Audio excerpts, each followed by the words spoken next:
This week on BSD Now, it's our big 10th episode. We're going to be talking to renowned BSD author Michael Lucas about his latest opus, Sudo Mastery. Also, we've heard from you, and we're going to be finally showing how you can build a BSD desktop system from the ground up. There's also going to be plenty of news to cover in our roundup of the IX Systems FreeBSD 20th anniversary party this last weekend. So stay tuned to BSD Now, the place to be, SD.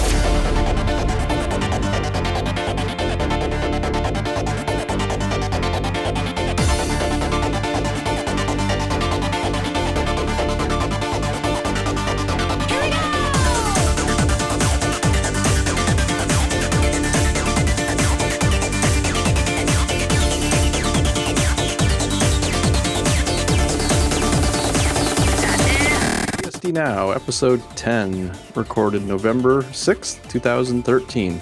Hi, I'm your host, Chris and Moore. I'm Alan Jude. And we got a great show coming at you today. We got Michael Lucas, author of, a few BSD books you may have heard of, is going to join us later to talk about his latest tome. We've also got a lot of news and a cool tutorial on how to set up a desktop. So first, let's go ahead and get into this week's headlines. So what do we got up first, Alan? First, we have OpenBSD 5.4 has been officially released as of November 1st. Okay. Excellent. So this is part of their usual 6-month release cycle. Yep. It looks great. And I still have them here, actually. Oh, there you go. Got to show the CD off. You can also... the OpenBSD project is mostly funded by the sale of their CD sets.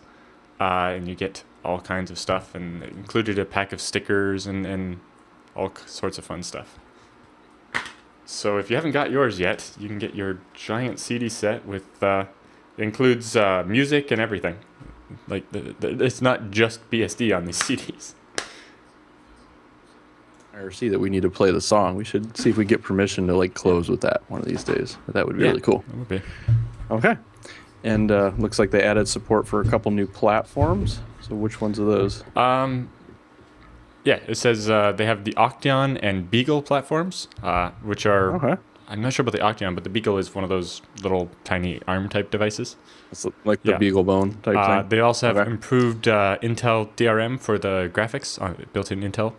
They reworked the checksumming for network protocols. That was what one of Henning's talks was about at BSDCan.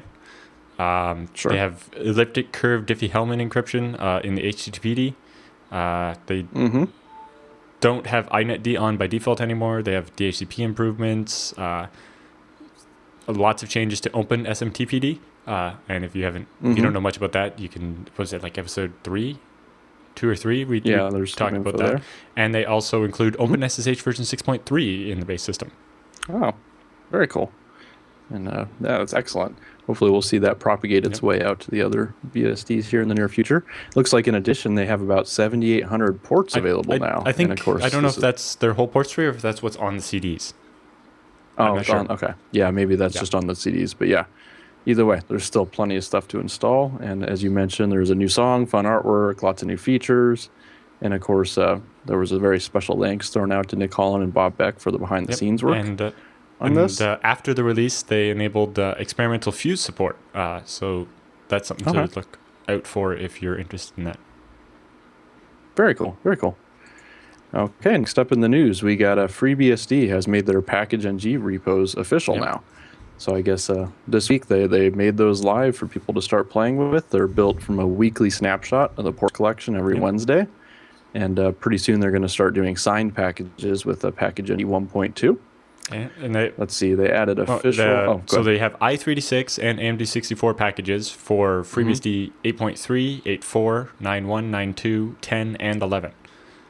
So every supported version of FreeBSD. Okay, very cool, very cool. And it looks like it supports a new package plus HTTP protocol identifier for RV that records. One was... some people were confused when they would see in their configuration, it would say HTTP:// pkg.freebsd.org. When they try to go there, it wouldn't work because there purposely is no A record there. It's only an SVR record that routes you to the closest server. And so that was confusing people. So by adding that extra bit to the protocol, it made it obvious what was actually happening there. Or why it wasn't working when you tried to just point your browser at it. Well, is a couple weeks back we did our package ng tutorial. So if you're curious about this, you can refer back to that and kind of get up to speed really quick on how to use it. One of the notes in here was our show producer was asking, what does this mean for PCBSD repo users? Should they switch? What's the difference? So at this point, we're pretty much doing the same thing the FreeBSD repo is doing. We sign the packages. We roll them about every week and a half at this point. The differences are that we include updated PCBSD packages specific to the desktop in there that may not hit the FreeBSD ports tree as quick while we're testing stuff out. And then we also build with a much more generous set of options on by default that would make more sense for a desktop. There's just a lot of packages like in KDE, GNOME, etc., where you want lots of flags turned And also, on. I think, I'd have to double check, but I think the way that they do it at FreeBSD is they only do one per KBI. So there's one package set for all 9.x. And so some of those kernel modules might give you trouble, whereas on PCBSD, you do a separate repo for, 9.1 versus 9.2. We do one for each. Yeah, we do one for each, so that way VirtualBox kernel modules work, or QEMU and those. So yeah, that's a difference as well. But yeah, I didn't realize they were doing just one for the entire 9 series. Just one. I'm not sure. I'd have to poke around on the mirror and see. Oh, okay. Well, that'd be interesting. I'll have to take a look at that. We'll find out more for you next week. And the biggest thing is that package ng, or just package now, is the default on FreeBSD 10. So out of the box, it'll be there instead of, as they move forward, they're hoping that as soon as official support for 8.4 ends in April, they can get rid of the old package tools entirely. Just make the complete switch over at this point. So that means maybe 10 will have packages of box on FreeBSD, which is very, very cool. So, if you're a PCBSD user, there's no reason why you couldn't bounce back and forth between ours and theirs if that's something there's you want to pull. multi-repo support, so you can actually do that and say, I want to get this package from this repo and all the other packages from this other repo. We may have to do a more advanced tutorial at some point showing people how to do that. But yeah, it's possible to jump back and forth between the two fairly easily. Maybe pull our utilities from our repo, pull their version of X from their repo. Well, because it's something I'd be interested in for myself is that, I have my own repo for our servers that has like 200 packages in it. But if I want anything else, I would like to just, grab it from the official or the PCBSD repo instead. Sure. Yeah, and that's something that's in 1.2, I believe, Alan? I think it's even in 1.1, but I think it gets improved in 1.2. Okay. Yeah, I actually never played it on 1.1 or anything, so I'm not sure how it works. We'll look into it. Very cool. So next up, we have Dragonfly had a 3.6 release branched, it sounds like. So what's happened in Dragonfly? So this is all those SMP improvements, as well as a bunch of GCC and locale changes. Okay. So they've created the branch, and they're stabilizing it, and they hope to actually have the release in about 2 weeks. Okay. Looks like they also improved like their Intel driver support, i915. MDoc-ML has been imported, a bunch of crazy SMP improvements, and dports is now the default as well. So that's actually a lot of big bulk changes. And they also incorporated GCC 4.7 as their default. Okay. But yeah, so they have the dports, which is their version of the FreeBSD ports tree, is in there. And they've apparently also have a graphical image available now. Oh, very cool. Very cool. Well, we are still working on trying to get somebody from the Dragonfly project to come on the show and do an interview and talk about how Dragonfly works and the differences. I think we have one person has agreed to it. We just have to get the schedule. Get a time and date. Okay. Well, we're working on that. We're going to get that hammer down and then hopefully bring somebody to you here soon. So let's see. Next up, we have FreeBSD Port Manager Lurkers. So they announced a Lurkers pilot project, where they're looking over the course of the next 2 years, they're looking for a volunteers from a group of port committers that will participate in port manager activities. So kind of a way to get your feet wet in port manager arena. Basically shadow the port managers and kind of learn the ropes so that they can eventually take over. Kind of like the way mentoring works, I guess, just with getting your port little longer term and to the next level. With less, with the mentoring, it's more about you do stuff and then your mentor just checks it for you. Where this is more you follow your mentor around and learn all the things that they're doing and get involved. And it's just part of kind of what Kirk talked about at the 20th anniversary party we were at, is that the rolling change of leadership and the fact that the project can ensure it will survive even without any of it. Got to have reproducibility. Yeah, that's really cool. So I guess the first two they've already signed up are Matthew Arnold and Anton Broden. So that's pretty cool, guys. I hope that goes well for you. And then that's actually the wrap up for the main news items this week. Next up, we're going to go ahead and start our interview with Michael W. Lucas. So stick around. Okay, folks, today we're joined by Michael W. Lucas, who's a FreeBSD, OpenBSD, general BSD guru, and author of several books. He's going to be joining us to discuss the Sudo Mastery book today. So thanks for being with us, Michael. My pleasure. Excellent. So first off, we ask this pretty much of everyone. Tell us a little bit about yourself, how you got involved with writing, specifically how you got involved with BSD.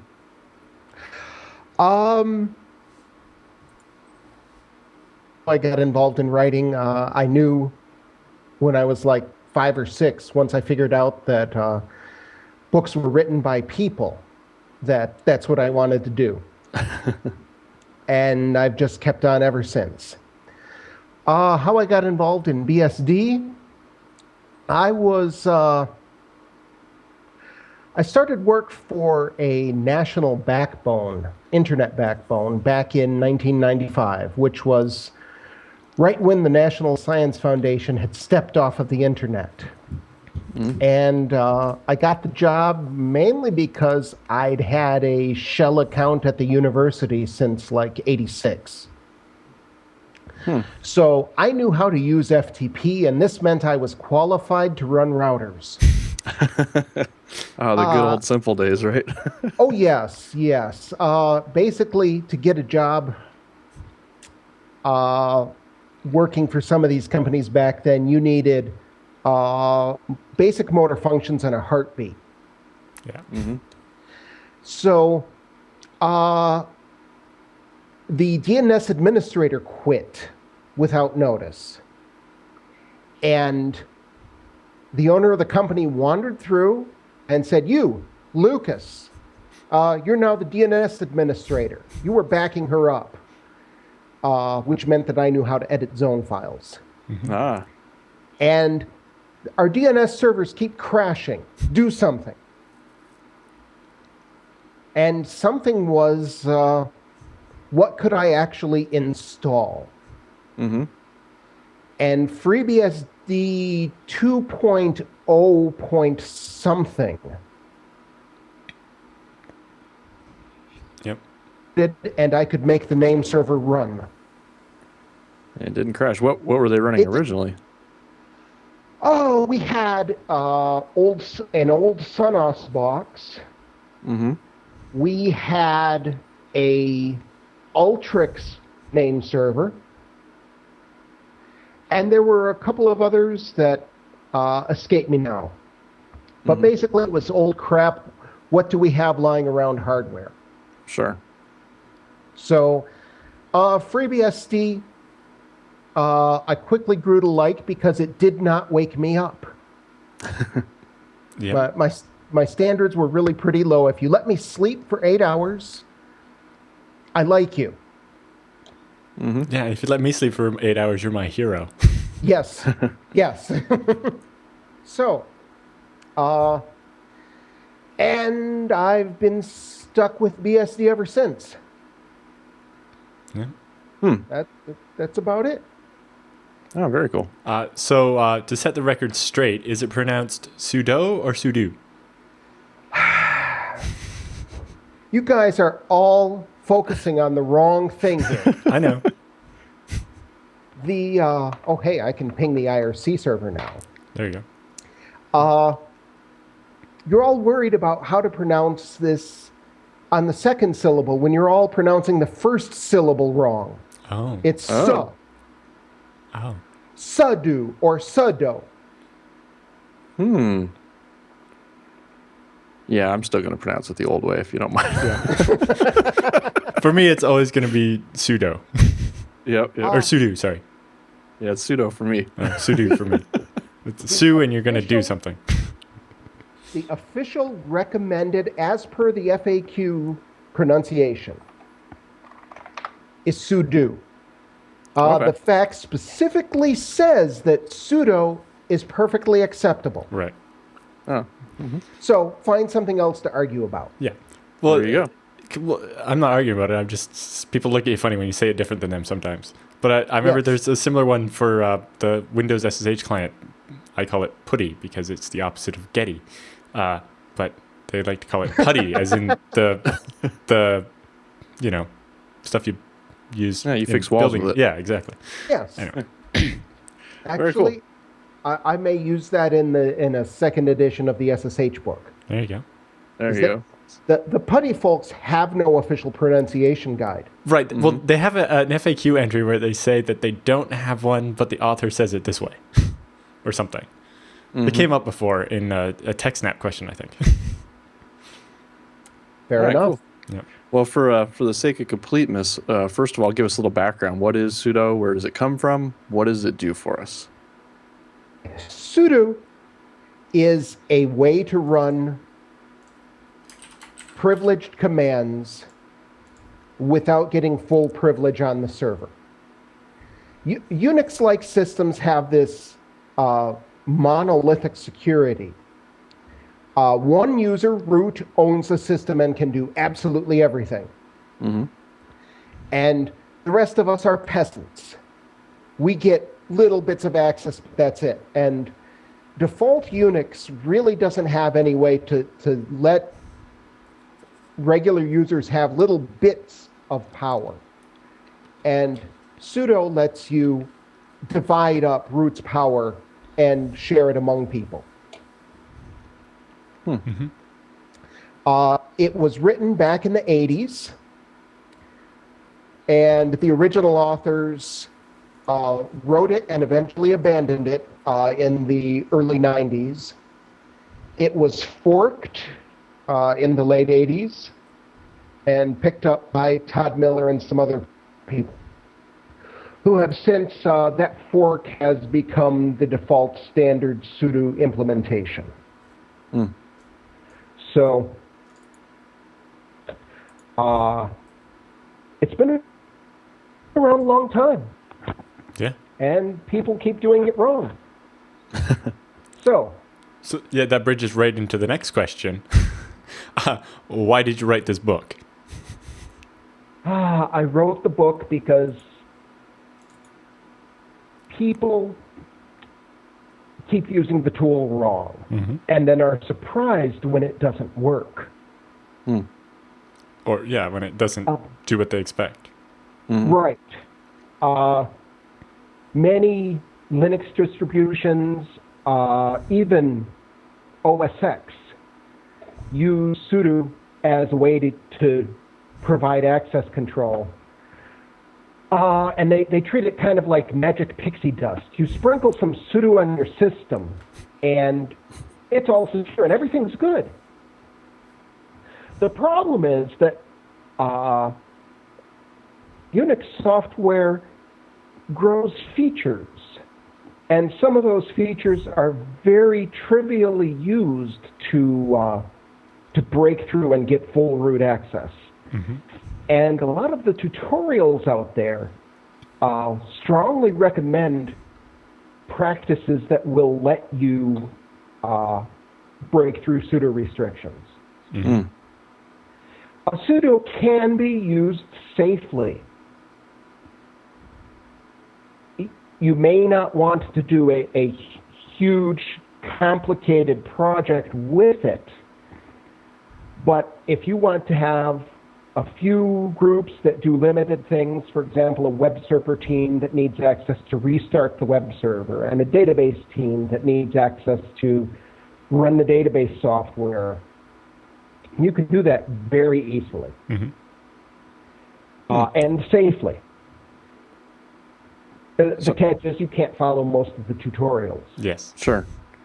Well, I guess that begs the question then, is this mainly a security-focused book? How to use sudo properly for security's sake? Yes. Yes.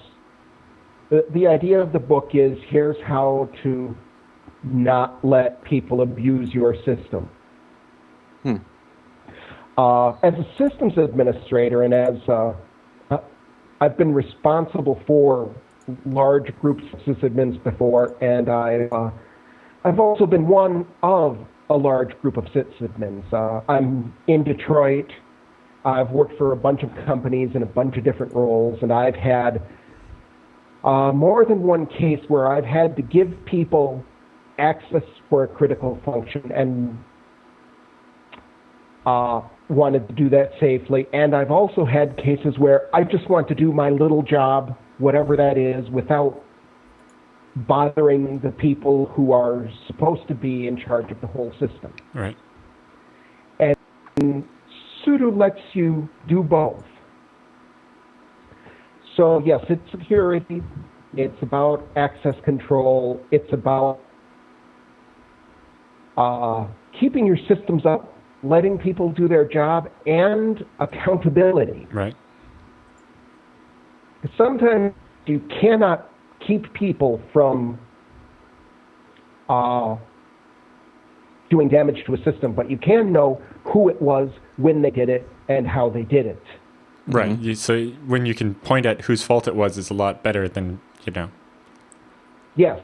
And when you can say, hey, that wasn't me, I don't have access. Mm-hmm. I did not run new FS. All I have is, service HTTPD restart. Right. Yeah. And I like deniability. Yep. Well, it reminds me of one we talked about on TechSnap 1 or 2 weeks ago. In Windows, if you power off the system while it's booting up 2 or 3 times in a row, when it boots up the next time, it gives you the option to go into like this recovery mode. And yes. It does, and you tell it, try to figure out what the problem was, and it can't. And it's like, okay, since I couldn't figure it out, would you like to view this verbose report I'm going to send to Microsoft before I send it? You say yes, and it opens up this report in Notepad. And then once it opens in Notepad, you can go File, Open, and then go into like this. You have the privileges of system because you're not logged in as a user. So you can go and like rename the usability agent for people that are like only have one hand, and it's called sticky keys. So if you rename command.exe to that file in the safe mode, then you reboot, and when the login prompt comes up, you press Shift 5 times, and instead of launching the usability tool, it launches a command prompt running a system, and you've just rooted the Windows box. I thought that was a feature because I did that once to recover a password or change a password. So, I thought that was in purpose. It kind of shows why you can't just, like Michael was saying, you can't just give people access to run their editor on whatever file they want as root, because then they can do things you didn't intend for them to do. Yep. Right. The popular editors have shell escapes. If you give someone access to VI, and they're supposed to be editing, httpd.conf, they can do a shell escape and do password root or VI etc group, add themselves to wheel, change the root password, and boom, you're done. Exactly. Even if you did, in your sudo conf, you set it up so they can only VI that one file. Once they've got VI running, they can easily open another file or do a shell escape or whatever. Right. And sudo actually has a feature specifically for that called sudo edit. It's just not one most people know about. It's just one that not most people know about. So, and it's very easy to set up. You just have to make a sudo rule for it like every other sudo rule. And that's it. You're done. Yep. And it lets the user use their preferred editor. So you don't have to listen to people whinging about, oh, I need Pico. Right. Well, fine. Pico's on the system. Don't bother. Right.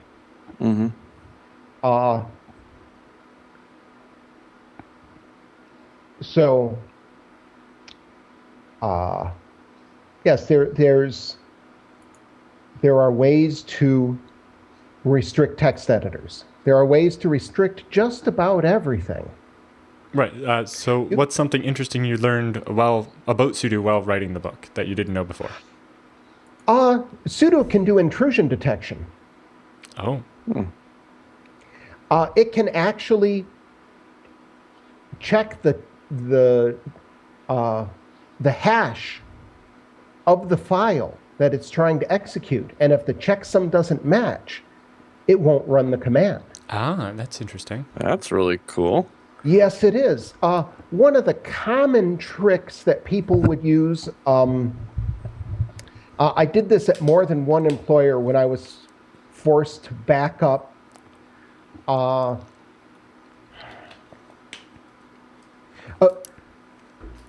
I would copy commands around, or if someone was to say one common sudo command is to give someone access to all commands and then exclude the shells. Say you can run everything except binsh. Well, fine. I'm going to copy binsh to tempsh. Sure. Or call it top in /tmp or something. Right. Yes. And then you run that, and boom, you have full privileges. Yep. But if you list the programs people can run by checksum, copying it no longer works because that's no longer a known command in your sudo config. Right.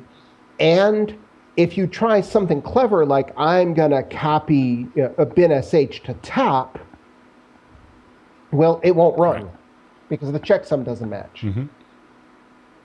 What kind of checksum does it use, by the way? Do you know? Oh, it's your choice of SHA-256, 224, 512. Cool. Oh, that's cool. You have a wide range of choices. Of course, if you're doing that, you'll really want to use a script to generate. Yes. But I think there it goes to the point that you should always be whitelisting rather than blacklisting, because you can never enumerate everything that you don't want someone to be able to do. Yes, you can safely blacklist users. Yeah.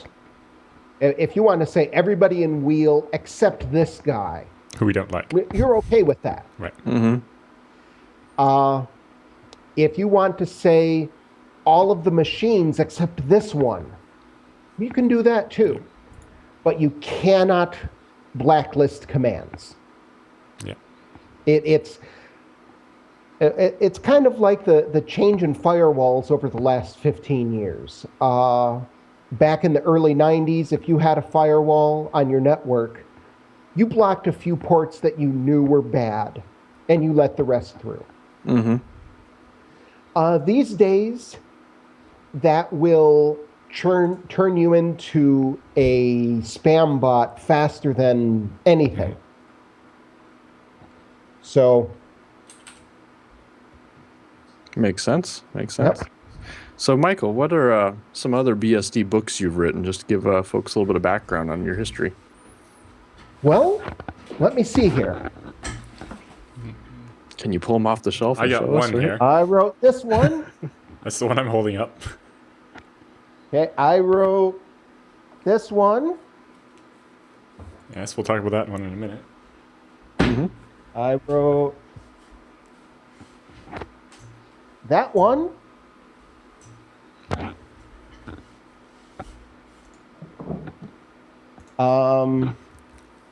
So that was Absolute OpenBSD Volume 1 and 2, or edition, first and second edition, and Absolute FreeBSD.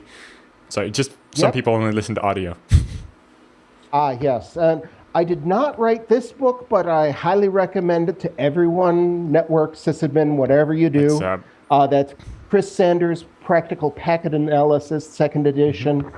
And it was on top of this one, which is the original Absolute BSD from like 2001. Nice.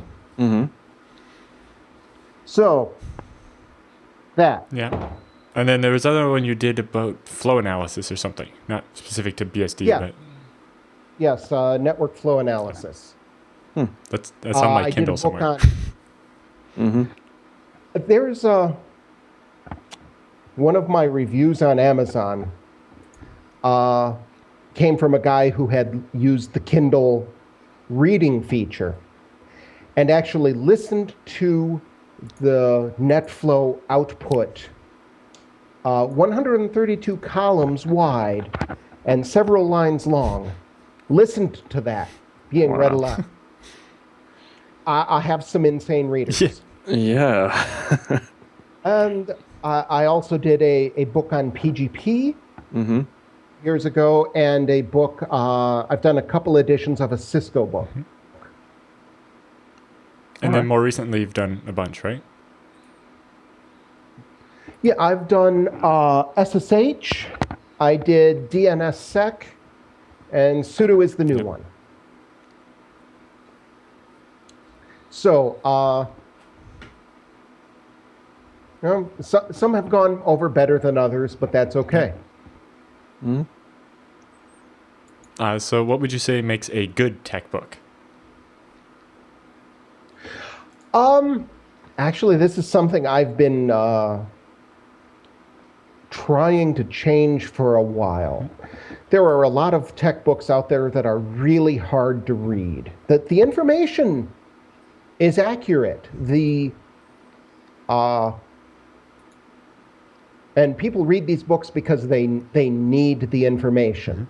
But a reader can really tell the difference between a book that is well written and one that is not, mainly by how the book is written. If you look at someone like Stevens's TCP books, which have been classics in the field for years, people say those are good, but they don't really say why.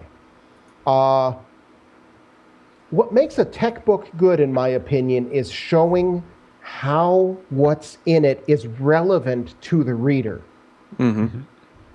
That you're not just reading this book on Sudo because you have to know about Sudo and you have to learn how to configure it, and damn it, I really don't want to be here.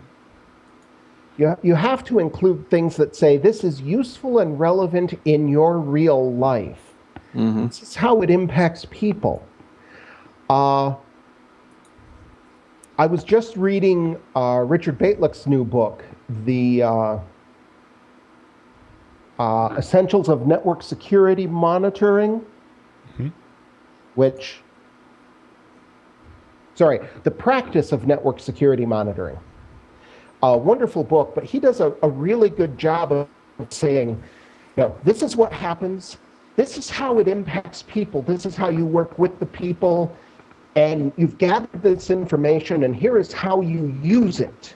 And then here is how you make your business case based on this information. And those things, I think, are what makes a tech book actually useful and a good book, in that it can connect with the reader. Right. Maybe more than just personal enrichment, being able to put it into practice at where you work or what you do. Relate it to practicality instead of just academic knowledge. Yeah, information dump. Right. I mean, if you learn about Nagios, what you care about is, tell me what's broken, don't wake me up for stupid crap at 3 a.m. Yes. And I've read a couple Nagios books, and they have this, the information is in there, but it's not put in a human context. So I use that specific example because I'm not writing a book on Nagios. There you go. Well, since another question here, since you've written about OpenBSD and FreeBSD, how do you personally use both of them? What do you do with them? Well, I use OpenBSD mainly for access control, firewall, VPN, load balancing, that sort of thing. FreeBSD I tend to use more for web servers. On the other hand, that's not all entirely true. I have an Ansible server. Ansible is a newer competitor to Puppet and Chef and CF Engine and all of that lot, and that one's running on OpenBSD.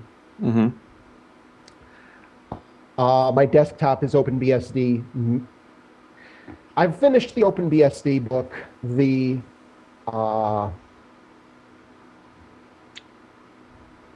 And in theory, it's time for me to, install something else on my desktop, but I really, really like their CWM window manager. And I can't make myself give it up. So if anybody's watching this, if you want me to change desktops, if you ported OpenBSD CWM to something else, that would definitely increase my chance of adopting it. Okay. Yeah, I'll make a note of that, Michael. That sounds like something we should do. I guess so. So the next question was, do the projects get anything out of the books? The short answer is that depends. My big books here mostly are done through No Starch Press. They're nice guys, great to work with.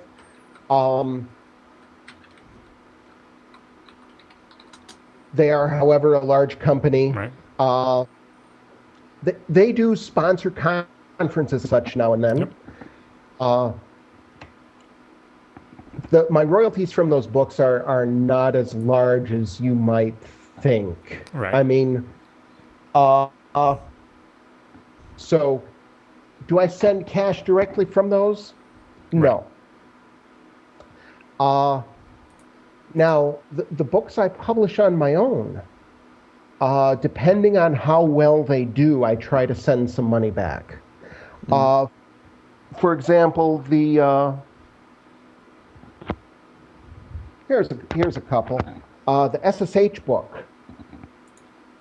That one is actually done really well. And I was able to go and sponsor BSD Can with some of the pros. So it's not quite the same as writing the projects a check, but I would rather support something for community building than anything else. Now, here I have the DNSSEC book.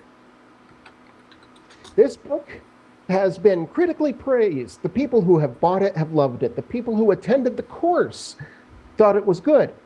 And it is a solid commercial failure. That book has completely bombed in the marketplace. It has not paid for itself. So, is the community going to get any money from that book? No. The money's not there. Hopefully, DNSSEC will catch on and sales will increase. Well, I knew I was taking a risk when I wrote the book, but the nice thing is, since I published that myself, if the book fails, the only one who has to pay for it is me. And after I did the SSH book, I had a few people telling me that, you couldn't publish a serious technical work on your own. Now, SSH, everybody knows SSH. You couldn't do anything hard. And so, to all those people, I'd like to say, shut up. And a well-grounded shut up is worth more than money. There you go. So where's the best place people can go and find out more about or possibly buy your books and support this? Well, I have a website, www.michaelwlucas.com. The W is important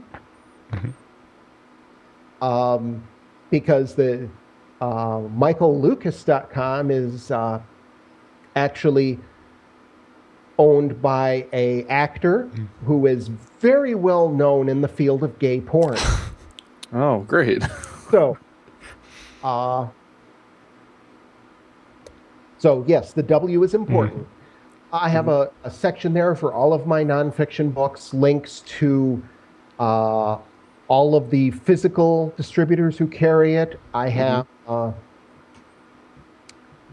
and actually, if you buy, most of my sales come through Amazon. Amazon basically owns me. If you buy through my website, I use the Amazon referral code. I get a couple extra bucks that way, which I always appreciate. For the self-published books, if you want the ebooks, you can go to my website. That's linked from there, tiltedwindmillpress.com. And all of the individual ebooks on SSH, Sudo, and DNSSEC are there for $9.99. You can get all three for $27. Which I'm afraid kind of screws the people who have bought the first two books separately. But sorry, I am looking at some way to do subscriptions. Because I've been told that there are people, but readers have told me that if they could automatically buy my books, they would do that. And I'm trying to figure out how to accomplish that. So,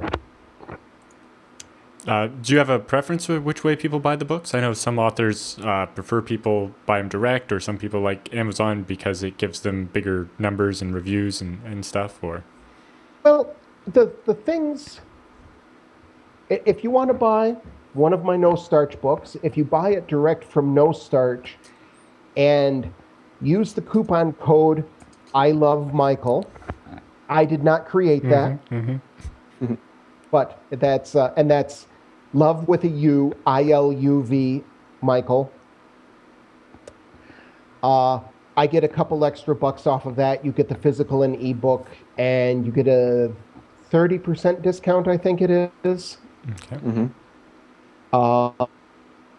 If you want the ebook of my self-published stuff, really, I don't care where you buy it. I prefer you don't buy it over BitTorrent.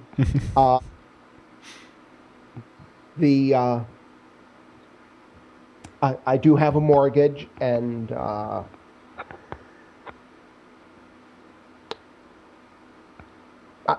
I don't really care where. Yes, if you buy it from my website, I get money quicker. Right.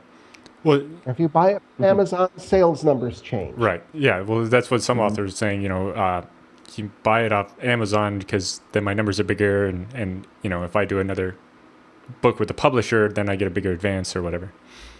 Yes. If you really want to, if you're a fan of a writer and you really want to help him out, the best way to do that is review the books.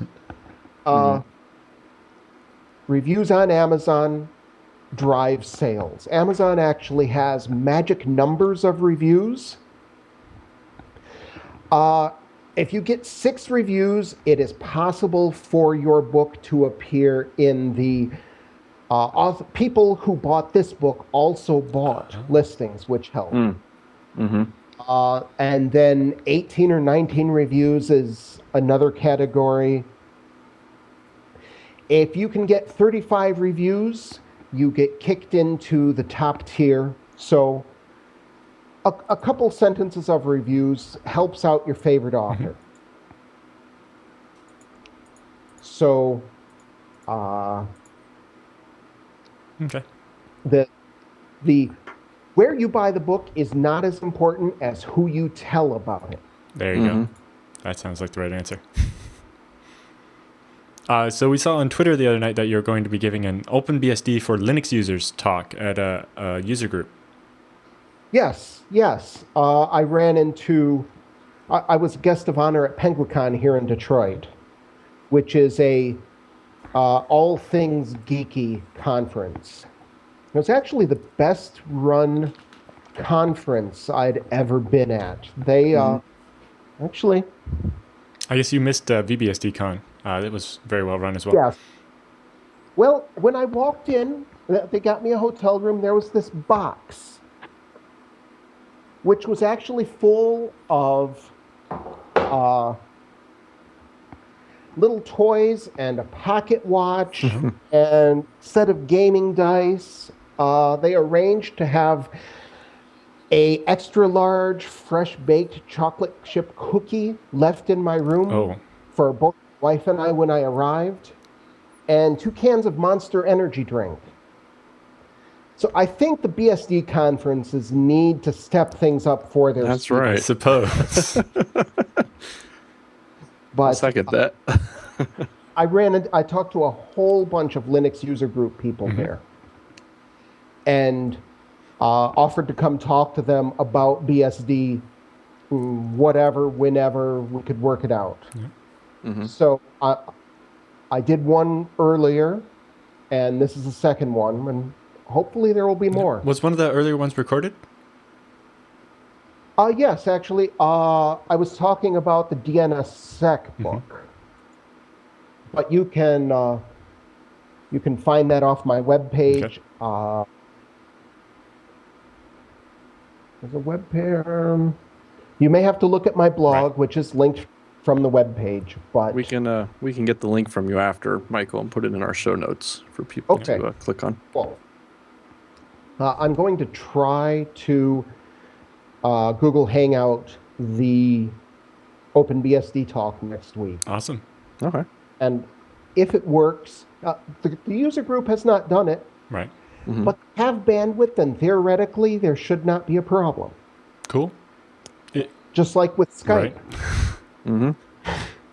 Yeah. So, And if you do the Google Hangout right, it'll record it to YouTube automatically. yes. So hopefully this talk will be around, and hopefully I won't screw it up too badly. Cool. I'll definitely be interested in seeing that. It will be on my blog. All right. Cool. Well, as we wrap up here, Michael, anything else you'd like to mention about the book? Any parting thoughts?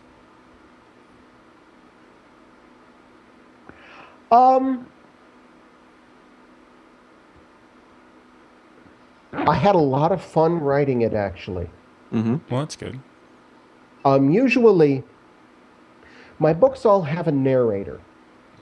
I don't decide on this narrator beforehand. They just kind of grow out of whatever.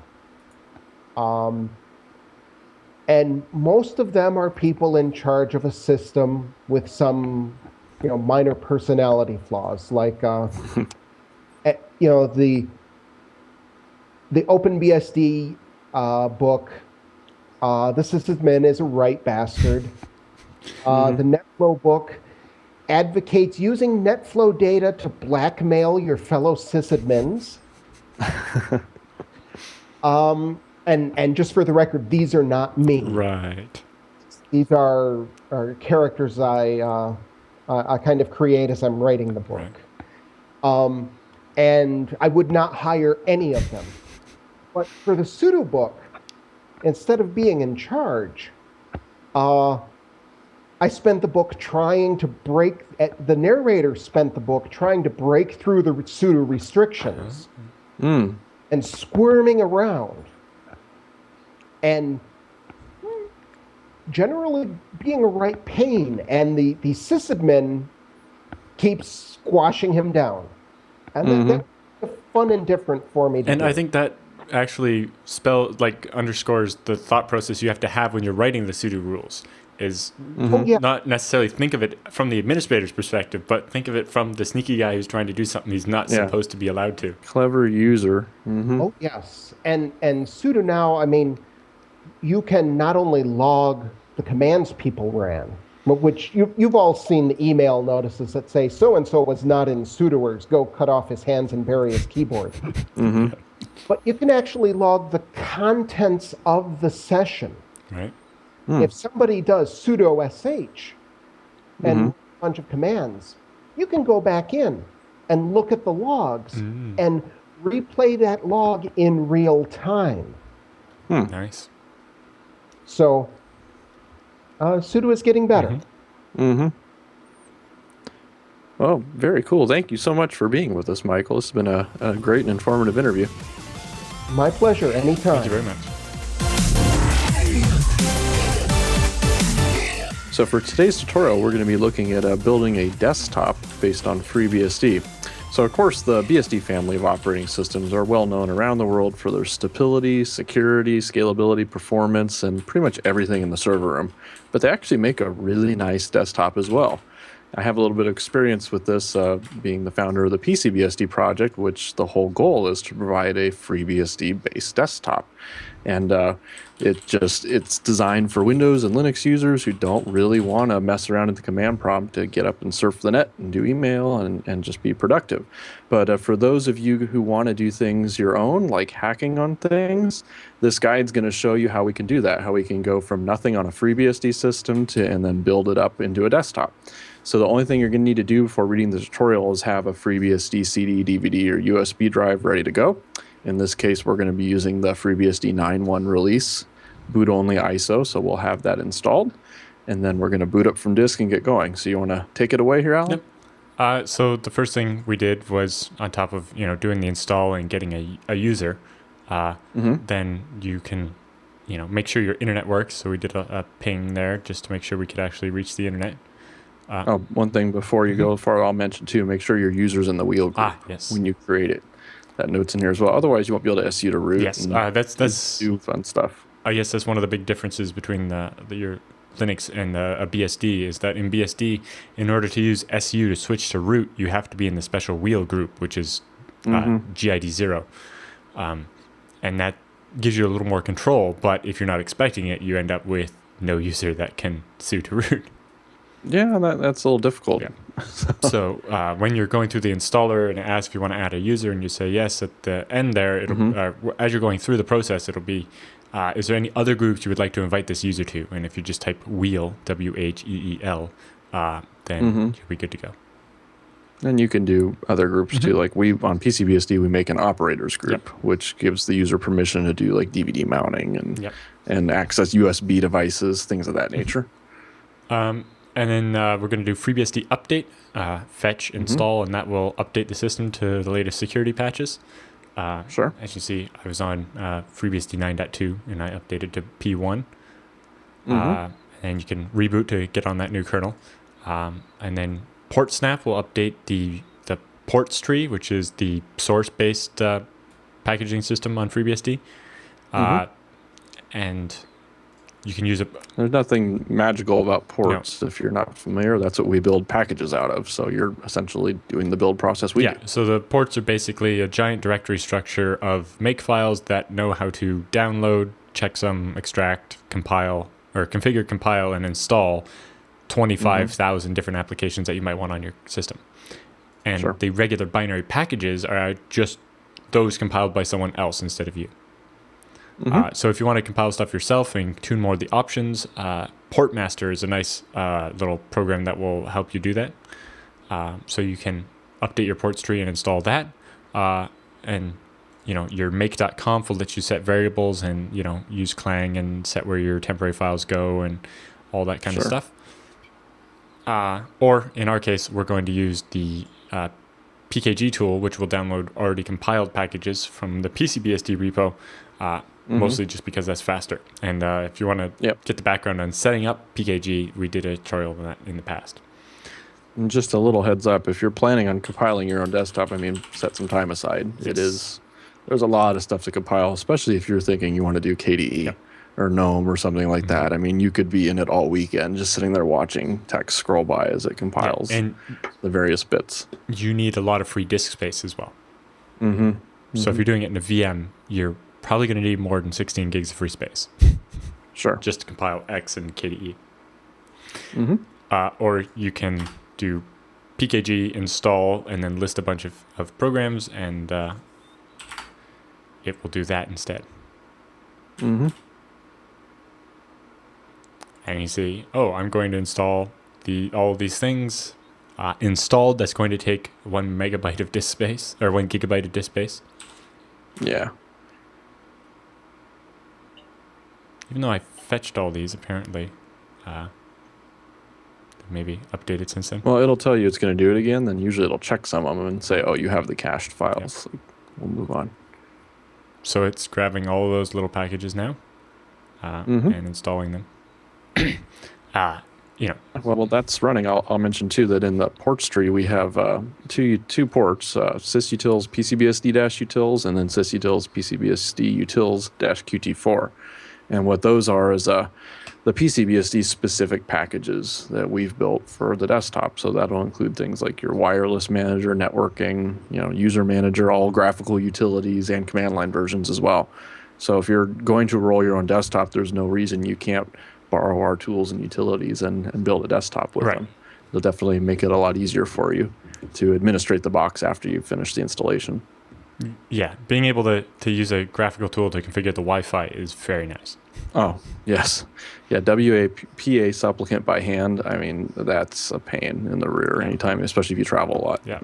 I've watched people do it, and then I've been like, oh, I just click, click, click, click, done. Yeah, I just right-click and say, oh, connect to that network. Oh, it asks for a key. Done. Yeah. Like, I don't care what the syntax is anymore. Yeah. Like, I don't even want to see it again. And then once you have all the packages installed, there's some configuration to do. Unlike in a lot of Linuxes in FreeBSD, it's almost all done in the same place. Sure.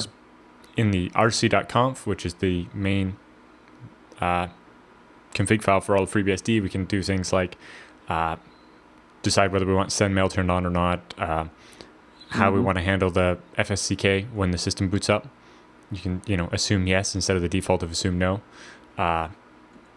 If you want to set up the USB daemon, if you want it to delete everything in /tmp each time it boots up, how you want to run syslog, if you want to run ntpd, which you probably do. Yeah, computer isn't very useful if the time's wrong all the time. Yep. On a 9 desktop, you still need HAL and dbus, so you want to enable those. Otherwise, when you start X, your mouse won't work, or your keyboard. Bad things happen. Yeah. And then you can decide on a display manager for the login screen, like XDM or GDM or KDM or whatever you like. And you can also add rules for the devfs. So FreeBSD uses a dynamic file system for /dev, and you can make it so that users in the operator group or whatever will have access to mount a USB device or not, depending on what your security preference is there. If you want a user to be able to mount a device, you have to set a sysctl vfs.usermount, and when it's off by default, but when that's turned on, then a regular user can mount a device if they have access to the device. The restriction is that the user must own the directory they're mounting to, and that's to prevent the user from making a little disk image and mounting it to /etc, and so that it reads their password file instead of yours. Sure. And now they can be root or whatever.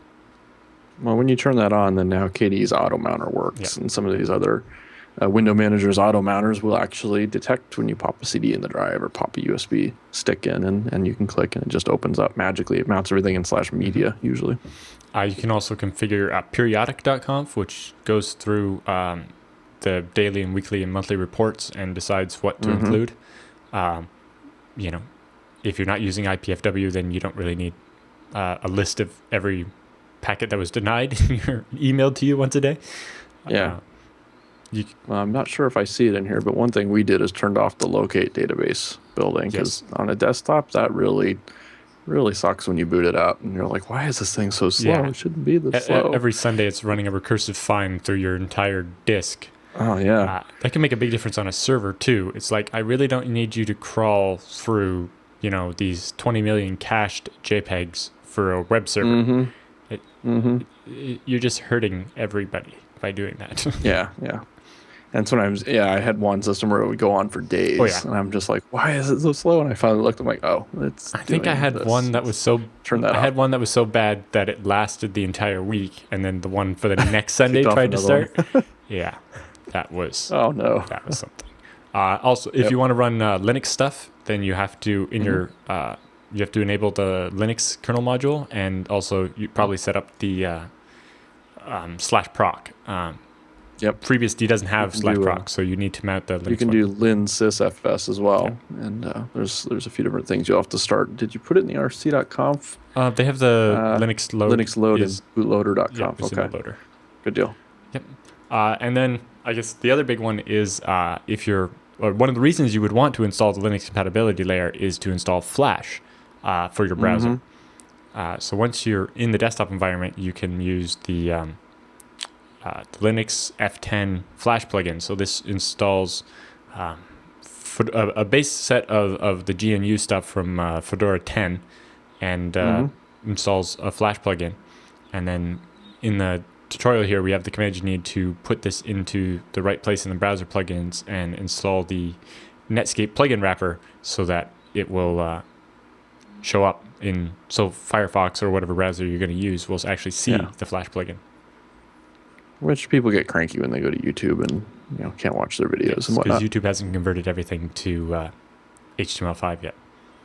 Although they're getting there, I'm seeing a lot more here. We go to YouTube and it's like even the version of Flash we have is obsolete now, right. And we've got HTML5 now for this video, so you can click and it seems to work. So that's basically everything you need in order to get your desktop up. Well, at that point, you'll run, just reboot or start XDM or GDM or whatever it is you're using again. And it should fire up a desktop, probably on F9, the terminal. That's where it goes. And then, that'll be, once you do those steps, it's more like the experience you expect if you've used a Linux distro from somewhere. But again, if you don't want to have to do all this, then you can just grab the PCBSD ISO and it's all set up for you and you can pick whatever desktop environment you want. Sure. But, a lot of people want to learn how to roll their own, and this is how you do it. Sure. Well, I guess I'll speak to that a little bit here. There's no black box with PCBSD. It is a FreeBSD box, and we've basically gone through all these steps for you and automated it all and, set up all the sysctl so you can mount and set up Flash plugins and all that. And when you install, you just pick which window managers you want and away you go. But at that point, if you're still curious about doing this, there's no reason why you can't start from the other way. Start with PCBSD and then go in and just start deleting packages or tuning it and changing it any way you want at that point. And you're still on a FreeBSD box, so all the same commands are all going to apply.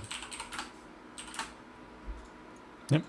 Cool. Okay. Now, is there anything else you want to show for the tutorial? Not really. All the commands you need are in the tutorial file. Okay. Yeah, so take a look at the show notes. You can copy and paste all the stuff we added to rc.conf, sysctl, etc., and that'll make it quick for you. So excellent. Thanks, Al. And I guess the other one is if you already have a FreeBSD system, on the PCBSD wiki, there's instructions for converting it into PCBSD. Yes. And basically, there's a couple of meta packages you can install, and it will do all this for you as well. Yeah, it's basically 2 or 3 commands, and it'll suck down all the various package ng bits, and you can run a command to extract some of our scripts, and then it's done. You just reboot, and you're in a PCBSD system. Yep. Again, it's just all using the built-in FreeBSD package stuff. Yep. Cool. Well, awesome tutorial. Thanks, Alan. So next up, the weekly news roundup. And before we begin that, we just want to talk a little bit about what happened over the weekend at the IX Systems FreeBSD 20th anniversary party held at the DNA Lounge in San Francisco, which was just a blast. If any of you guys were there, it was great to meet you. But it was just a great event. What were your thoughts on it, Alan? Yeah, we met a bunch of people. Some people I knew, some people I didn't. Some people that were fans of the show. And the one guy was very happy that he got to meet you, myself, and Drew Levine. And he was feeling very pleased with himself, and so I introduced him to Matt Ahrens, one of the inventors of ZFS, and then I think he had a really good time. That was, I think, the first time anybody asked to take a picture with us. Yeah. So that was pretty cool. It was. So I'm sure that's floating around Facebook somewhere right now. And then Kirk McHusey gave a little talk about the longevity of the project and how when a university did a study, they found that the FreeBSD project was the most robust project in that it had survived so many changes of leadership, especially kind of the way it's structured now, that there's not really, there's no analog to like a Linus or a Stallman in FreeBSD. Yeah, it's an actual evolving team. The core changes over time, and that still hasn't managed to kill it. So, it just keeps on chugging. And there was this awesome cake. Yes, the cake was very cool, and I'm sure we'll have some pictures we can show of that. But the cake was good. Great location. Just a lot of good folks came out, and it's just so cool to see all the different people using BSD and the various ways they use it. So definitely a fun party, and looking forward to the 25th already. And then I got to hang out with a bunch of people. But then when it came time to cut the cake, the IX people were worried that none of the IX people were sober enough to cut the cake. So they asked me to do it. And they told me to cut the head off the cake. And I didn't realize, but there was this giant wood dowel in the middle that was actually holding the head on, which you couldn't obviously cut with a cake knife. So it was quite the experience. But Paul Dodek and I managed to get the head off of the cake. And there's a picture of me holding the head to give you an idea of how big it was. The head of the cake is pretty much the size of my chest.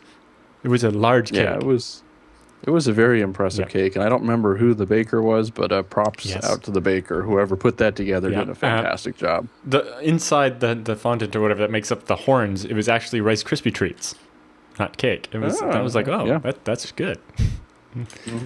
So yes, there was very cool. So it was quite the cake. Definitely a good party, and if they do a 25th out at the same location IX throws it, you definitely have to make an effort to be there if you're any kind of BSD fan, FreeBSD user, or can just get out there for the weekend. It was a great event. Yeah.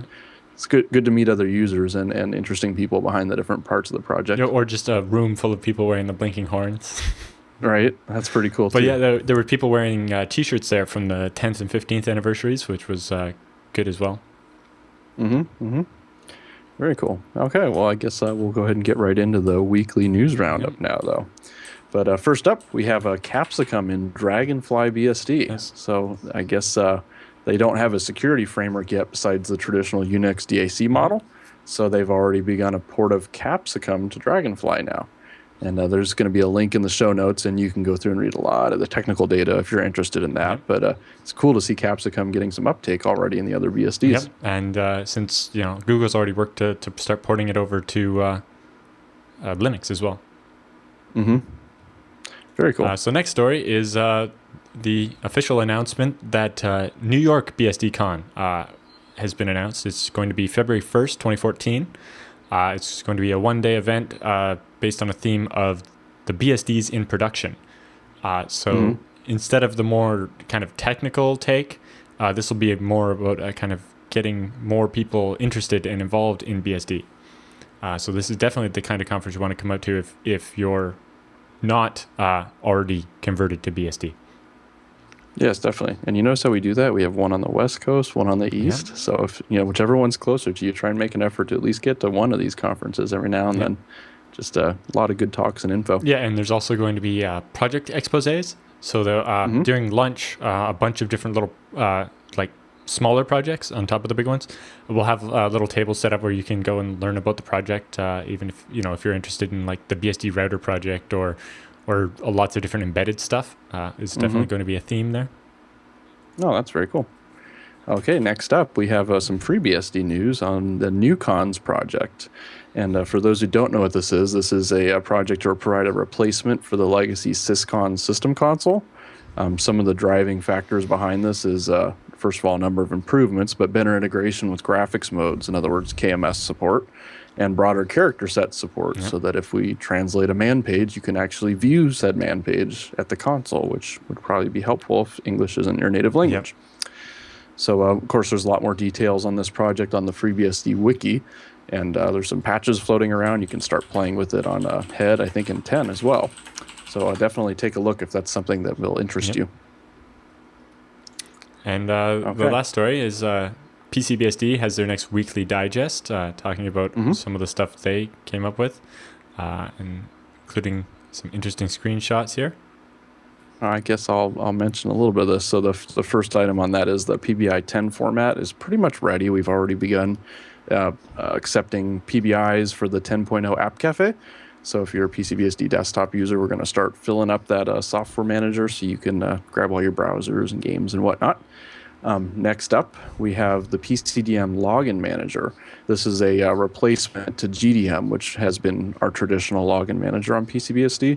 We decided to write our own because we wanted something that didn't suck in half a GNOME or KDE, just to provide a login facility, especially if you're trying to do a low-end desktop and all you want's Fluxbox or OpenBox or something. Yeah, like that's just a lot of megabytes to have to install for just the login functionality. So anyway, we've written our own. That's been committed, And we're going to be rolling a new ISO for 10 here pretty quick that'll have that on as the default. So we'll need that tested. Next up, I know the Weekly Digest mentioned a lot about the PCBSD Disk Manager. Yes. This is also a new graphical utility, which is very cool. Claudio, a contributor, had actually written this, and he did a fantastic job on it. It lets you basically graphically manage all your disks, partitions, Z pools, snapshots, data sets, attach cache devices. I mean, what else does it do, Alan? I just kind of clicked through, and it's pretty incredible. Yeah, like when you go into your ZFS file systems, you can control the individual properties, so you can enable or disable compression on each different data set, turn off SUEXEC if you want, or all kinds of things like that. So I'm not sure, does Solaris have a graphical ZFS I have no manager? idea. I imagine not as nice as this one. Even if it did. Well, yeah, this one really is nice, and I would imagine this is the first graphical one, non-Solaris, if they have one, that's out there. So this is really cool. So definitely check that out if you get a chance. A couple new items, though, that weren't on the Weekly Digest last week, but will be this week. So I'm kind of giving you a little sneak preview if you're a listener to the show. So first up, I published a set of building scripts on our PCBSD Git repo. There's a new GitHub repo you can download called PCBSD Builder. And what that lets you do is basically clone that repo, run make, wait a while, and it'll spit out an ISO for you. So you'll be able to roll your own PCBSD ISOs without waiting for us to release them. So if you're in a hurry, you can now do that. So essentially what that does is it's going to check out from Git FreeBSD sources for say 9.2 or 10. It'll do compiles. It'll build world, build kernel. It'll build all the dist files, and then it'll go through and using package.ng fetch packages from our repo to assemble the ISO, to assemble Xorg and put all the packages on there, so you end up with a PCBSD image.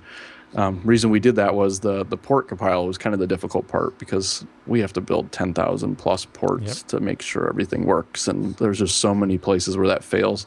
So I spent a big part of my week fixing that, going, oh, somebody updated this port this week and it broke XYZ. So we fixed that, published our packages, and now you can roll an ISO from that on your own without having to worry about, I have to go debug all these ports that we're all having to debug. So we're trying to make that easy for you.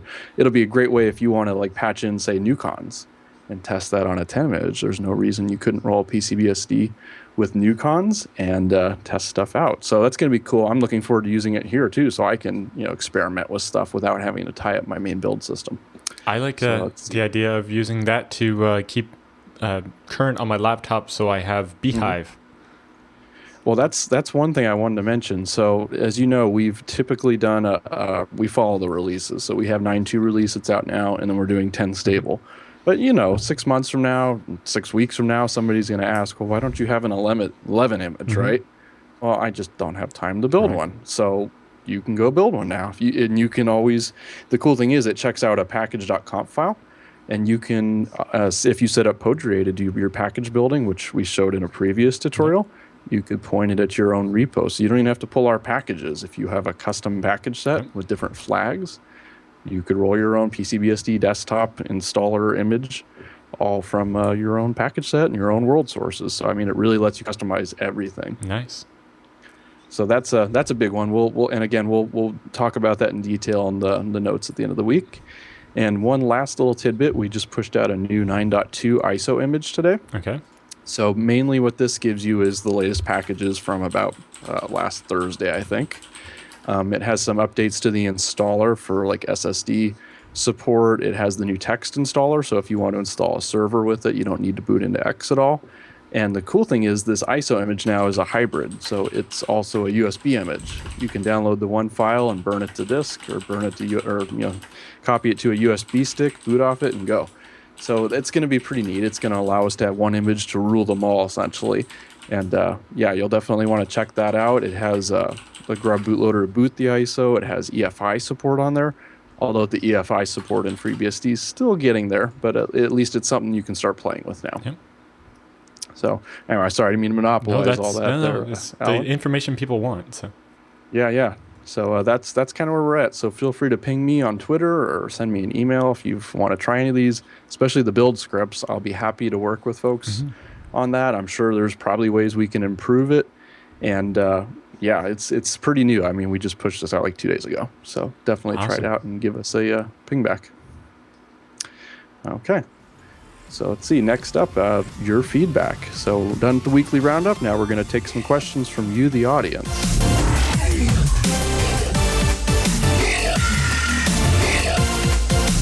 Okay, so we have our first question this week, and about, I guess, some USB stuff and booting a PCBSD image. Alan's going to go ahead and read this and take it away, Alan. So our first question is from Alpatikin.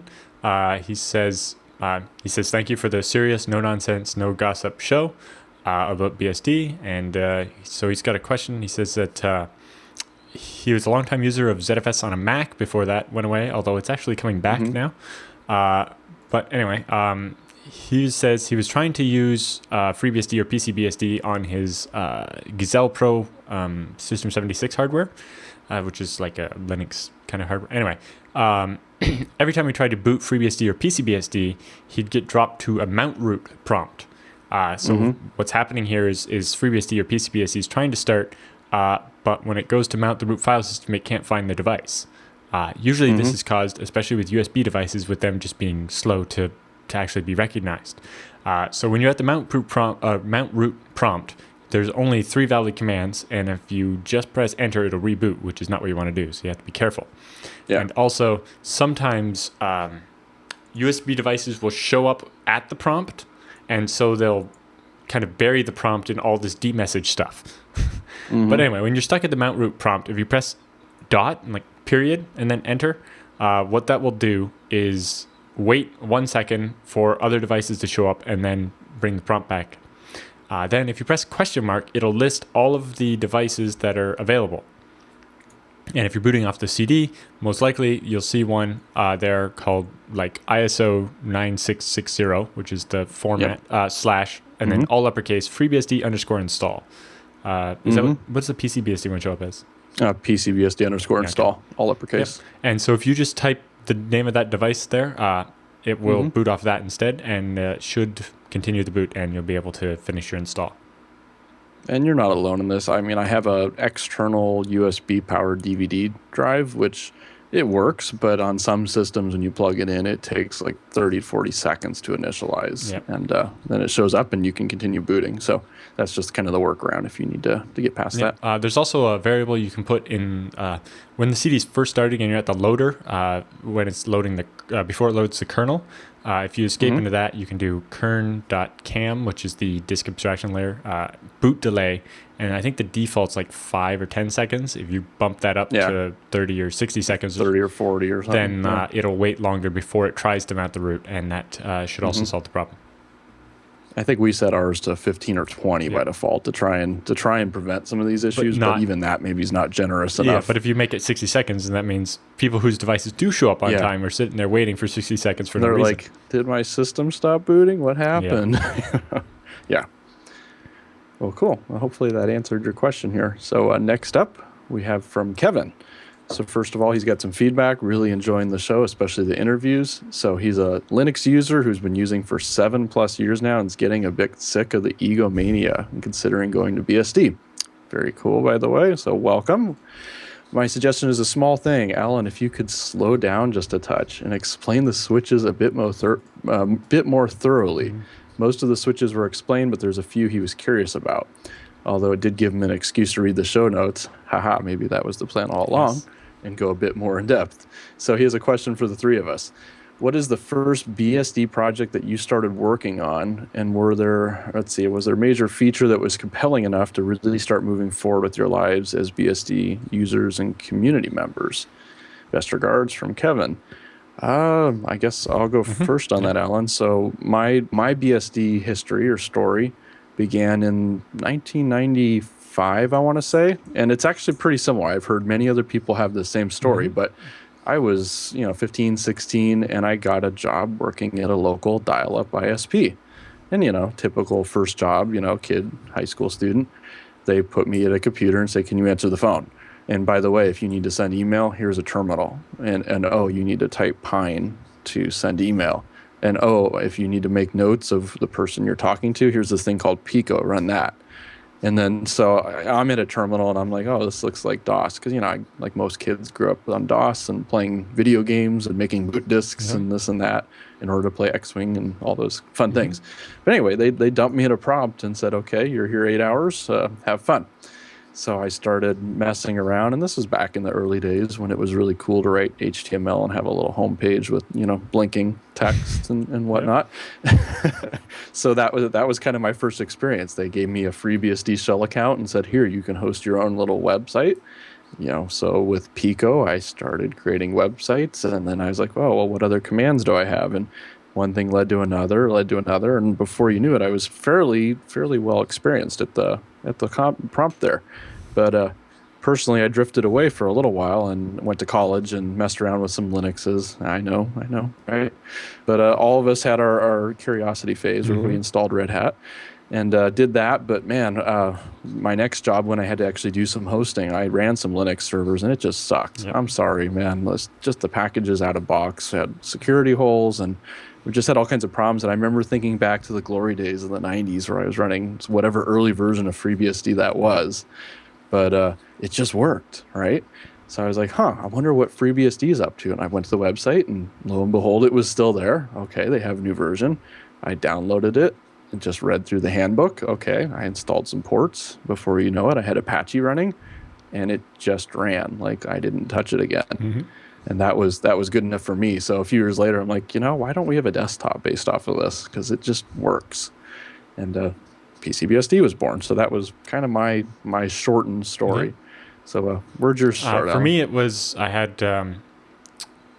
I was kind of got into IRC when I first got on the internet in like '98, and I eventually got to the point where it was like, I've learned about all I can about IRC from the client side. I'd kind of like to see what it's like to actually run your own server for it, and play with some of the more advanced stuff.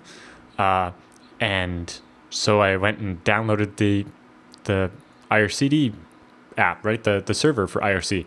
And this .tar.gz file opens up in WinRAR, and I'm looking at it and I'm like, there's no exe here. How does that work? Yeah. And so then I, found some helpful people and asked, and they're like, oh, you have to get a shell account to run the IRC server, or install, some Unix type operating system on your computer. But it was, the real way to do it is get a shell account. So I went and got a shell account, and my first one was with this, some guy had like a T1 to his house and sold shell accounts off of a computer in his basement. And it was called like Lucidia or something like that. And so I bought a shell account there. I was like 13 or 14, something like that. So I had to like go to the post office and get a money order and mail it away and wait a couple days, and then I got my shell account and set it up and started playing with it. And it, it happened to be FreeBSD, and that's how I got started. That's really cool. And it kind of went from there. And then last year, I started going to the conferences and getting involved, and it's just great people, great projects, great conferences. And while I was at my first conference at BSD Can, I had such a good time. I'm like, oh, we're going to come back next year. And then we're like, we should give a talk. Okay. And then I was like, well, why wait for next year? We can give our talk in Poland for EuroBSD Con. Sure.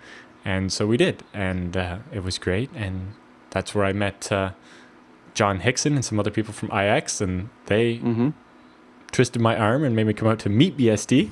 And I had a great time there. I met even more people. And that's when I said that, they were talking about the first parts of doing a print edition of the FreeBSD handbook. And I was like, I guess I can help write the ZFS chapter for that. And that's, I guess, how I really got involved in actually contributing back to the project. And now I've contributed a lot to that ZFS part of the handbook. And also, and this year when I was flying out to EuroBSD Con, while I was on the plane, I was trapped there for 8.5 hours, nothing else to do. I was like, what we really need is ZFS en route in the installer. And so I wrote up this patch that did it. And when I landed in Malta, after I got to the hotel, I emailed a copy off for some review and came back and went back and forth a bunch of times. And now there's fairly decent support for root on ZFS in the installer. Mm-hmm. And then most people, I wrote a patch, and next thing you know, I've got a commit bit, and yeah. But if you want to really become involved, just keep sending patches until they get annoyed at you, and instead of telling you to go away, they were like, here, just have a commit bit and do it yourself. Yeah, I'm tired of looking at your stuff. Just go commit it. Which is funny because with the mentoring process, when you become a committer, even for docs or whatever at FreeBSD, you're assigned a mentor who has to review all your stuff for the next couple of months anyway. But I guess that's how it works, and you learn the ropes, and then you get to go on your own. Cool. Okay, you want to take the next one here? I think I skipped one. But the next question is from Gurchin. It says, thanks for the great show. Enjoy it every week. And has a couple of questions here. He's a diehard Linux dude, and he recently switched to FreeBSD. And he loves jails and ZFS and ports and all that. But he says when he's using Debian, he can run a Zen server and paravirtualize and run Windows and FreeBSD and so on. Because Debian can be a DOM0. Is there a way to use FreeBSD as a host for virtual machines to run Linux or Windows? So yes, there is. VirtualBox works on FreeBSD, and that can run whatever OS you would normally run in VirtualBox. But also, as he says here in episode 5, I mentioned Beehive. This is the BSD licensed hypervisor, and it's kind of not really a replacement for Zen or KVM. It's kind of more along the lines of VMware, but not quite. It's kind of unique. But anyway, with Beehive, which is included in FreeBSD 10, you can actually run FreeBSD, Linux, or OpenBSD inside Beehive on top of your FreeBSD machine. Sure. The idea of hosting VMs on top of FreeBSD using ZFS is very appealing to me as well. You can create ZVols, which are basically block devices backed by ZFS, and you can point your VirtualBox or Beehive or whatever at that, or you can export them over iSCSI or NFS and point your VMware ESXi or whatever at them as well. So yes, FreeBSD can be a host for virtualization using VirtualBox or Beehive. And Beehive's under very heavy active development, so you're going to see a lot of changes. I imagine, and I've had some people in IRC there say they want to know about Beehive, so you're going to be hearing a lot more about Beehive in the future. So don't worry if we don't mention it all right now. When 10 hits and 10.1 and whatnot, you're going to be hearing Beehive almost every week. Probably there's going to be new things happening there. In case you're in the audio version and you're trying to Google for it, Beehive is BHYVE, as in B and then hypervisor. Yep. Okay, so next up we have a question from Casual Alexander. Let's see, I think he wrote in earlier, so this name looks familiar. Hi again, guys. Wants to praise the show a little bit. He's really inspired by it. He really feels like he's getting into more of the FreeBSD world, so that's really cool. Glad you're enjoying it. So a little bit of feedback. He remembers you saying, Alan, that you're not really a C programmer, but you still make patches and commits to the project with shell script, like the recent ZFS on BSD install. It would be nice if maybe you could give a little intro to making patches for FreeBSD, maybe a little guide on how that process works. I suppose it's fairly simple. I used Subversion to check out the tree, and then you edit some files, and then you run svn diff, and it creates a unified diff of all your changes, and you can send that to a file and mail it to the mailing list or file a PR. It's quite there's not much to it. Yeah, and there's really a lot you can do if you're not a C programmer. I mean, heck, I'm not even really a C programmer. I'm a C++ and shell guy, and that's all I use to do PCBSD. So, I mean, you can do everything. If you know another language, you want to do doc work, translation, I mean, there's a place. FreeBSD will find some work for you somewhere if you just want to help out in some way. So. Yeah, and actually PCBSD has a lot of tools to make it even easier to do translating. Yeah, we have a website called Poodle, POOTLE.PCBSD.org, and if you can speak other languages or can read them and translate them, that's a great way to do it right through your web browser. You don't have to have any special setup. Doesn't matter what OS you're running on, but if you can just translate and submit the strings, they get auto-committed into our Git tree, and away it goes. Yep. Oh, seems we have one more question I didn't see. Yep. One more question from Michael here. Yep. So Michael says he really enjoys the show. Thanks for all of our effort. He said he was going back and watching episode 1. And he was delighted to see that we covered his work. He was the guy that made the patch to libfetch to make it support actually verifying the SSL certificates using a certificate and story install. And in that episode, we pointed out that libfetch lacks server name indication, or SNI. Yep. The stuff that would be required to have multiple host names or multiple SSL certificates sharing the same IP address. And I said that would be really useful because it would allow us to do SSL for the PCBSD repo. So he said he took the time and refactored the old patch that didn't apply cleanly anymore and actually submitted that as a PR. And hopefully either Des Erling or actually I think Brian Drewy took that patch after I poked him about it. And that should hopefully make it into 10.0 release. And that means that fetch will have server name indication support. Great. Well, there you go. So if you know a little C, there's something you could add too. Oh, and Very he says well, one aspect of supporting certificates that we didn't explain is that you could run your own trustworthy certificate authority. Yes. So by adding a file to the, I think it's etc SSL directory of your root CA's public key, then you could, create an internal certificate that all of the machines in your company trust. I do this, our Puppet has its own certificate authority, and so we install that certificate so all the machines in our network trust anything signed by our Puppet certificate authority. Great. And that way it will trust the SSL, the SSL key we use for our package repo. And we didn't have to go and pay for one. Okay, very cool. Well, excellent. Well, that was the wrap up for the feedback section this week. As usual, all our tutorials are going to be posted in their entirety at bsdnow.tv, and that includes the scripts we used. You can always send questions, comments, or show ideas, topics to feedback at bsdnow.tv. And we don't check necessarily any YouTube comments, JB comments, Reddit, etc. So if you really want us to see it, send it to the email address, or you can also try Twitter. We do try and monitor that. And as usual, you can watch live on Wednesdays at 2 p.m. Eastern, 1800 UTC. Actually, that's 1900 now after the time zone change. Oh, yeah. We'll have to change that 1900. Oh, man. So, yeah, if you're watching this show down the road, check your website to see what time exactly it's at. But 2 p.m. Eastern. Most places have daylight savings time as well, so it shifted then. Well, actually, most places in Europe shifted 2 weeks before we did. But yes, time zones are bad enough. And the real problem is the daylight savings time, which should just go away. But Yep. But anyway, this is actually our 10th episode, so we hope to keep doing this for a long time. But we just wanted to note we made it to 10. Yes. This is really cool. It's kind of a stepping stone for us. So. Yes, definitely into double digits now. How cool is that? We have to have a party when we get to 100, yes. Alan. That'll be very cool. So be sure to send us all your feedback and let us know who you want to see on future episodes or special tutorials you'd like us to do. So anyway, thanks for joining us this week. We hope you enjoyed the show. Thank you.